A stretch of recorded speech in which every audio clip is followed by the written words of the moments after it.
ஆண்டவரும் உலக இரட்சகருமாகிய இயேசு கிறிஸ்துவின் இனிய நாமத்தில் யாவருக்கும் என் அன்பின் வாழ்த்துக்கள். நான் பாவம் செய்தேன் என்று ஒப்புக்கொண்டவர்கள். நீதிமொழிகள் 28:13. தன் பாவங்களை மறைக்கிறவன் வாழ்வடைய மாட்டான், அவைகளை அறிக்கை செய்து விட்டு விடுகிறவனோ இரக்கம் பெறுவான். 1 யோவான் 1:9. பாவங்களை அறிக்கையிட்டால் மன்னிப்பார். பிலேயாம் ஒப்புக்கொண்டான். என்னாகமம் 22:34. பிலேயாம் கர்த்தருடைய தூதனை நோக்கி, நான் பாவம் செய்தேன், வழியிலே நீர் எனக்கு எதிராக நிற்கிறதை அறியாம். ஆகான் ஒப்புக்கொண்டான். யோசுவா 7:20. ஆகான் யோசுவாவுக்கு பிரதியுத்தரமாக, மெய்யாகவே நான் இஸ்ரவேலின் தேவனாகிய கர்த்தருக்கு விரோதமாக பாவம் செய்தேன், இன்னின்ன பிரகாரமாக செய்தேன். சவுல் ஒப்புக்கொண்டான். 1 சாமுவேல் 15:24-30. 1 சாமுவேல் 26:21. சவுல் சாமுவேலை நோக்கி, நான் கர்த்தருடைய கட்டளைகளையும் உம்முடைய வார்த்தைகளையும் மீறினதனால் பாவம் செய்தேன், நான் ஜனங்களுக்கு பயந்து அவர்கள் சொல்லை கேட்டேன். தாவீது ஒப்புக்கொண்டான். 2 சாமுவேல் 12:13. 2 சாமுவேல் 24:10-17. தாவீது நாத்தான் இடத்தில், நான் கர்த்தருக்கு விரோதமாய் பாவம் செய்தேன் என்றான். நாத்தான் தாவீதை நோக்கி, நீ சாகாதபடிக்கு கர்த்தருன் பாவம் நீங்க செய்தார். மீகா ஒப்புக்கொண்டான். மீகா 7:9. நான் கர்த்தருக்கு விரோதமாக பாவம் செய்தேன், அவர் எனக்காக வழக்காடி என் நியாயத்தை விசாரிக்கும் மட்டும் அவருடைய கோபத்தை சுமப்பேன், அவர் என்னை வெளிச்சத்திலே கொண்டு வருவார், அவருடைய நீதியை பார்ப்பேன். யூதாஸ் ஒப்புக்கொண்டான். மத்தேயு 27:4. குற்றமில்லாத இரத்தத்தை நான் காட்டி கொடுத்ததினால் பாவம் செய்தேன் என்றான். அதற்கு அவர்கள், எங்களுக்கு என்ன, அது உண்பாடு என்றார்கள். இளையகுமாரன் ஒப்புக்கொண்டான். லூக்கா 15:18-21. தகப்பனே, பரத்துக்கு விரோதமாய் பாவம் செய்தேன், நான் எழுந்து என் தகப்பனிடத்துக்கு போய் உமக்கு விரோதமாகவும் உமக்கு முன்பாகவும் என்று சொன்னான். ஜெபிக்க தடைபட காணப்படும் காரியங்கள். சோர்வு, இன்னும் ஜெபத்துக்கு பதில் கிடைக்கவில்லையே என்று சோர்வு அடையக்கூடாது. அதனால்தான் இயேசு சொன்னார், சோர்ந்து போகாமல் எப்பொழுதும் ஜெபம் பண்ண வேண்டும். லூக்கா 18:1. சோர்வினால் அநேகர் பின்வாங்கி போயிருக்கிறார்கள். சோர்வு பிசாசின் கொடிய ஆயுதம். ஆபத்து காலத்தில் நீ சோர்ந்து போவாயானால் உன் பலன் குறுகினது. நீதிமொழிகள் 24:10. ஒரு காரியத்துக்காக ஜெபிக்க ஆரம்பித்தால் பதில் கிடைக்கும் வரை ஜெபம் பண்ணிக்கொண்டே இருக்க வேண்டும். ஜெபத்தில் உறுதியாய் தரித்திருங்கள். ரோமர் 12:12. ஒரு ஊழியக்காரர் சொன்ன சாட்சி, அவரும் அவர் மனைவியும் ஒரு காரியத்துக்காக 35 வருடம் தொடர்ந்து ஜெபித்து வந்தார்கள். 36ஆம் வருடம் அவர்கள் ஜெபம் கேட்கப்பட்டது. விசுவாசம் குறைந்தால் சோர்வு வந்துவிடும். வீண் பேச்சு. சங்கீதம் 26:4. தாவீது வீணரோடு வீணாக நேரத்தை போக்குபவர்கள் நான் உட்கார மாட்டேன் என்கிறான். மனிதரோடு அதிகம் பேசுகிறவன் தேவனோடு அதிகம் பேச மாட்டான், தேவனோடு அதிகம் பேசுகிறவன் மனுஷனுடன் அதிகம் பேச மாட்டான். உன் வாயின் வார்த்தைகள் சுருக்கமாக இருப்பதாக. பிரசங்கி 5:2. தூக்கம். நீதிமொழிகள் 20:13, 6:10-11, 23:21. சீஷர்கள் ஜெபிக்க வேண்டிய நேரத்தில் தூங்கினார்கள். மத்தேயு 26:40-43. தினசரி 6 அல்லது 7 மணி நேரம் தூங்கினால் போதும். உலக கவலை. லூக்கா 21:34. உலக கவலை நமது இருதயத்தை ஒடுக்கும். நீதிமொழிகள் 12:25. பெருந்தீனி. லூக்கா 21:34. போஜன பிரியன் தரித்திரன் ஆவிக்குரிய வாழ்க்கையிலும் ஆவான். நீதிமொழிகள் 23:21. அதிக வேலையில் ஈடுபட்டதால் மார்த்தாளுக்கு தேவனுடைய பாதத்தில் அமர முடியவில்லை. லூக்கா 10:41-42.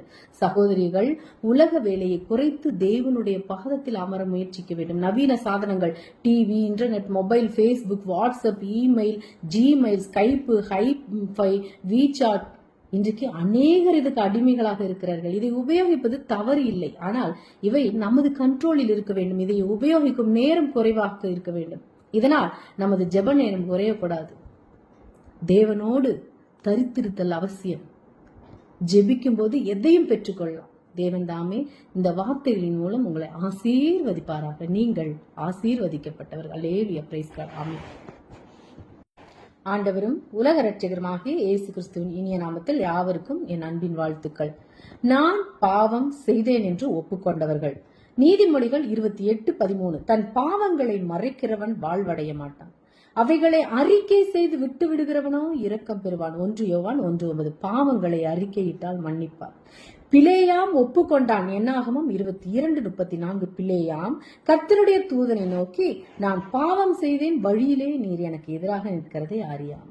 ஆகான் ஒப்புக்கொண்டான். யோசுவா 7:20. ஆகான் யோசுவாவுக்கு பிரதியுத்தரமாக, மெய்யாகவே நான் இஸ்ரவேலின் தேவனாகிய கர்த்தருக்கு விரோதமாக பாவம் செய்தேன், இன்னின்ன பிரகாரமாக செய்தேன். சவுல் ஒப்புக்கொண்டான். 1 சாமுவேல் 15:24-30. 1 சாமுவேல் 26:21. சவுல் சாமுவேலை நோக்கி, நான் கர்த்தருடைய கட்டளைகளையும் உம்முடைய வார்த்தைகளையும் மீறினதனால் பாவம் செய்தேன். நான் ஜனங்களுக்கு பயந்து அவர்கள் சொல்லை கேட்டேன். தாவீது ஒப்புக்கொண்டான். 2 சாமுவேல் 12:13. 2 சாமுவேல் 24:10-17. தாவீது நாத்தான் இடத்தில், நான் கர்த்தருக்கு விரோதமாய் பாவம் செய்தேன் என்றான். நாத்தான் தாவீதை நோக்கி, நீ சாகாதபடிக்கு கர்த்தருன் பாவம் நீங்க செய்தார். மீகா ஒப்புக்கொண்டான். மீகா 7:9. நான் கர்த்தருக்கு விரோதமாக பாவம் செய்தேன். அவர் எனக்காக வழக்காடி என் நியாயத்தை விசாரிக்கும் மட்டும் அவருடைய கோபத்தை சுமப்பேன். அவர் என்னை வெளிச்சத்திலே கொண்டு வருவார். அவருடைய நீதியை பார்ப்பேன். யூதாஸ் ஒப்புக்கொண்டான். மத்தேயு 27:4. குற்றமில்லாத இரத்தத்தை நான் காட்டி கொடுத்ததினால் பாவம் செய்தேன் என்றான். அதற்கு அவர்கள், எங்களுக்கு என்ன, அது உண்பாடு என்றார்கள். இளையகுமாரன் ஒப்புக்கொண்டான். லூக்கா 15:18-21. தகப்பனே, பரத்துக்கு விரோதமாய் பாவம் செய்தேன். நான் எழுந்து என் தகப்பனிடத்துக்கு போய் உமக்கு விரோதமாகவும் உமக்கு முன்பாகவும் என்று சொன்னான். ஜெபிக்க தடைபட காணப்படும் காரியங்கள். சோர்வு. இன்னும் ஜெபத்துக்கு பதில் கிடைக்கவில்லையே என்று சோர்வு அடையக்கூடாது. அதனால்தான் இயேசு சொன்னார், சோர்ந்து போகாமல் எப்பொழுதும் ஜெபம் பண்ண வேண்டும். லூக்கா 18:1. சோர்வினால் அநேகர் பின்வாங்கி போயிருக்கிறார்கள். சோர்வு பிசாசின் கொடிய ஆயுதம். ஆபத்து காலத்தில் நீ சோர்ந்து போவாயானால் உன் பலன் குறுகினது. நீதிமொழிகள் 24:10. ஒரு காரியத்துக்காக ஜெபிக்க ஆரம்பித்தால் பதில் கிடைக்கும் வரை ஜெபம் பண்ணிக்கொண்டே இருக்க வேண்டும். ஜெபத்தில் உறுதியாய் தரித்திருங்கள். ரோமர் 12:12. ஒரு ஊழியக்காரர் சொன்ன சாட்சி, அவரும் அவர் மனைவியும் ஒரு காரியத்துக்காக 35 வருடம் தொடர்ந்து ஜெபித்து வந்தார்கள். 36ஆம் வருடம் அவர்கள் ஜெபம் கேட்கப்பட்டது. விசுவாசம் குறைந்தால் சோர்வு வந்துவிடும். வீண் பேச்சு. சங்கீதம் 26:4. தாவீது வீணரோடு வீணாக நேரத்தை போக்குபவர்கள் நான் உட்கார மாட்டேன் என்கிறான். மனிதரோடு அதிகம் பேசுகிறவன் தேவனோடு அதிகம் பேச மாட்டான். தேவனோடு அதிகம் பேசுகிறவன் மனுஷனுடன் அதிகம் பேச மாட்டான். உன் வாயின் வார்த்தைகள் சுருக்கமாக இருப்பதாக. பிரசங்கி 5:2. தூக்கம்.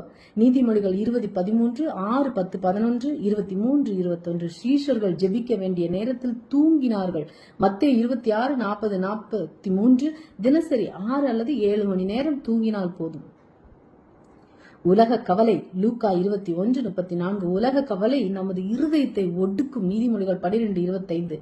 பெருந்தீனி. லூக்கா 21:34. போஜன பிரியன் தரித்திரன் ஆவிக்குரிய வாழ்க்கையிலும் ஆவான். நீதிமொழிகள் 23:21.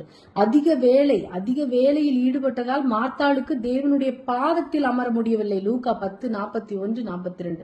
சகோதரிகள், உலக வேலையை குறைத்து தேவனுடைய பாதத்தில் அமர முயற்சிக்க வேண்டும். நவீன சாதனங்கள், TV, internet, mobile, Facebook, WhatsApp, email, Gmail, Skype, hi fi, WeChat, இன்றைக்கு அநேகர் இதுக்கு அடிமைகளாக இருக்கிறார்கள். இதை உபயோகிப்பது தவறு இல்லை. ஆனால் இவை நமது கண்ட்ரோலில் இருக்க வேண்டும். இதை உபயோகிக்கும் நேரம் குறைவாக இருக்க வேண்டும். இதனால் நமது ஜெப நேரம் குறையக்கூடாது. தேவனோடு தரித்திருத்தல் அவசியம்.